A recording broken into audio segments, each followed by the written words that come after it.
We have 5 plus 2 inside the parentheses. 4 multiply 1 divided by 1.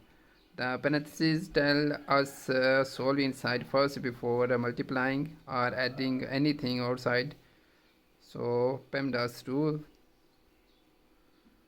PEMDAS parentheses first, exponents, then multiplication and division, and addition and subtraction. Right? So solve. 5 plus 2, 4 multiply 1, 4 divided by 1, right? So 5 plus 2 and 4 divided by 1 equals 4, right? So the parenthesis simplified to 4, right? So multiply first. Here is multiply.